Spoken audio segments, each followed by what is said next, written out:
The Phoenix, Part 9 of 13, on Between Master and Disciples, given in English on March 26, 2021.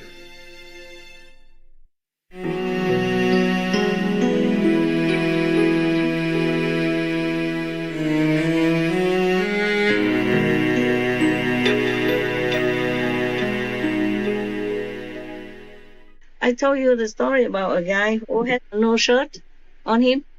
And people say, why don't you sell your land? And then you can buy your clothes and build a house for yourself. He said, I'm happy like this. They said, but you could have more clothes and a luxury house or something like that. He said, I'm already happy. And do you think I would be happy if I have something more? No, I'm happy because I have nothing. Yeah, it's true like that. I told you when I was in Rishikesh, I was happy.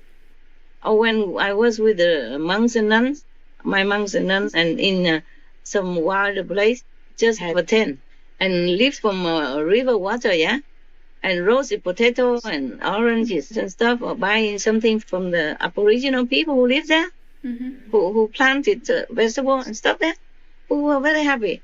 I don't know if they were happy. They look happy anyway, but I was so absolutely happy. More than now.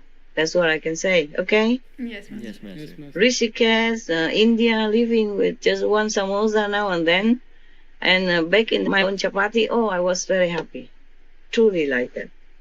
I really understand that word, you know? If you don't have much, you're happy. But the people, they always see the grass is greener on the other meadow, you know? Yes. That's the problem. It's not a problem about being poor. It's a problem about having rich neighbors. Yes. Yes, that is the thing. And then your mind starts to trick you. Oh, what if I have that? Huh? Yeah. Oh, I have to do everything I can to earn money, to have this, to have just like them or better. See what I'm saying? Yes. It's a competitiveness within that begins to cheat you, and then you begin to be discontented. Otherwise, I used to, when I was young, I lived with many poorer people, and they seem very happy. Their houses are very simple. They earn enough money every day. Like selling tofu in the market with their own labor.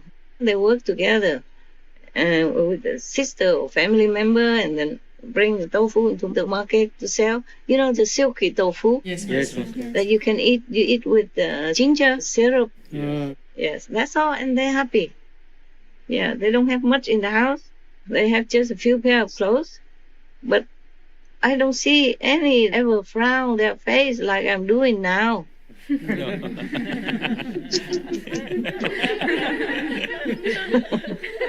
Or shaking their head in despair. Truly, ignorance is bliss. Yes. Before I became a master, I was happier. I didn't know much. Truly, I didn't know much. I mean, I did know sometimes when watching TV, yeah, that the people suffer by war and animals suffer, but not so graphic, not so deep and profound like now. Yes. And the more I know, the more I'm unhappy. Not because of my situation, but for them, yeah. It affects me a lot. It gives me pain and sleeplessness. Okay, anything else before I'm on and on about the story of my life? Master, for the beings in original universe, is there also such a thing as going within as a way of contemplation? And if there is any analogy to what we call here space? No space. No going within. They are within. Okay? All the time. Wow. They don't know the difference between within and without. Wow. Not like we do. They don't have space. It's all space, and everything is transparent. Everything is spacious. Everything is no pressure. You see what I'm saying? Yes, Master. The reason we need more space is because we feel pressure from others. When our magnetic field clash, when it's too close, or with different levels of consciousness and energy clash Yes, Master. with each other, that's why people cannot feel comfortable with each other. And that's why husband and wife don't feel sometimes harmony within a marriage or family members, etc. Understand. Also influence from demons, yes. Over there don't have. They don't have what we have here. There's no way I can compare for you. Yes, Master. Just like somebody lives their whole lifetime in a tribe in Africa or Amazon somewhere, wearing no clothes at all, living by nature, and then somebody lives in New York. When they talk about skyscraper, they say, what? What scraper? Scrap what? Yes. And they talk about beefsteak. They don't know what beefsteak is. Yes? They might not even know what tofu is. You see what I'm saying? Tofu? Yes. Yeah. They don't know what clothes mean. Yes. The hat that you wear with the vegan are heroes. They say, what isn't that? They never saw it in their life. Even if you describe it all your life, they won't understand it. Yes. There's nothing they can compare, okay? Nothing I can compare in this world to the world that's supposed to be yours in the future. Yes, Master. I wish I could. I wish I could. I remember a long time ago, I watched a film, George of the Jungle, Yes. or Modi, you know, the Tarzan of the jungle, the little boy. Yeah. Yeah. He's been an orphan since he was young, and the monkeys and the dogs raise him up, yeah? Yes. And they live with tiger and leopard and all that, Yes. and swinging around on trees. Yes, Master. And he had no knowledge of the other world besides that until he saw his childhood friend again. Or George of the Jungle, he he went from the jungle to New York or somewhere, and when he watched TV and people advertise it, coffee is a thing that brings people together, yeah? And so, he was in love with the girl who brought him there. They were not dating or anything, don't know anything. I said, coffee, bring people together. Okay, then he has to drink it a lot, you know? He just began to learn some English, saw the advertisement, so he drank a lot of coffee. Hoping that the coffee will bring her together with him. Or he just, how you say, punching his chest and throwing leaves around as a sign of confessing his love, remember? Yes. The girl understood nothing. Yeah. Yeah, we don't do that in New York, do we? Huh? No? No, Master. We don't punch in the chest and throw leaves all over to the girl that we love? Oh, she will bring you to an asylum. To the, the loony bin, huh? So there are different worlds within our world as well. Huh? You know that? Yes, Master. Yes. In an Arabian country, Muslim country, when I went there, I covered my head. Okay? I cover with a shawl my head. Yes. But when I'm here, I don't cover all the time. We are not used to it. Okay? Yes. Only when it's cold, maybe when too cold I cover. But it's not for that. I cover there because I respect their custom. Yes. Yeah?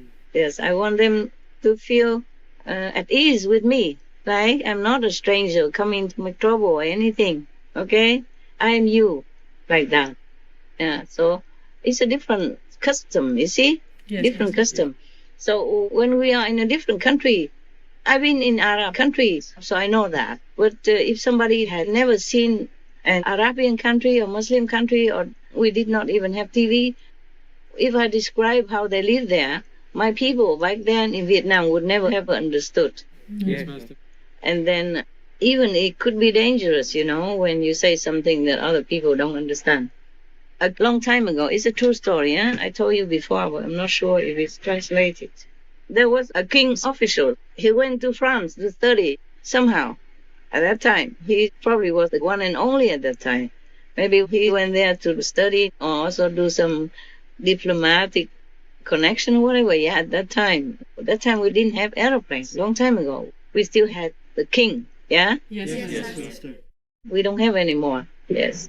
And then he went to France. And when he came back, he described the French way of life. Oh, the light. The light, normally we still have oil lamps in those times, you see? Yes. Or wax candles. So he said, we don't need all that there. The light comes from the ceiling. And the water comes from the wall. The tap. Oh, he got his head chopped off. Oh, wow. Even that dangerous. Wow. So not only the saints and sages who talk about heaven, which people don't understand. Even just the light and the water get the person killed. Oh. Other people told the king that, oh, he looked down upon you. You know, when you don't have respect for the king, then your head will go on holiday in old times. Yes, Master. Or at least imprisoning. But this guy, because he told things that the king did not understand, and the whole court, royal court, did not understand. So they chopped the head off because his sin was like that. And in the old times, sometimes if it's worse, you could have even all your three generations head chopped as well, not just one person. Yes. Or punished in a grave manner, or die, or imprisoned, or exiled somewhere far away. Even just to talk about the truth. When people don't understand it, it's very dangerous for you. That's why most of masters, they live in obscurity. Yeah, it just happens that they cannot hide. When you are a 1,000 watt lamp, you know, it's difficult to dim it, to hide it. So people just know some way or another, or through the disciples. The more disciples praise the master, the more dangerous. So in the old times, many masters were persecuted. You see that? Yes. In many different cruel ways, not just Lord Jesus alone. And their disciples were also persecuted, harassed, or imprisoned, or killed, or all kinds of things Yes. like that.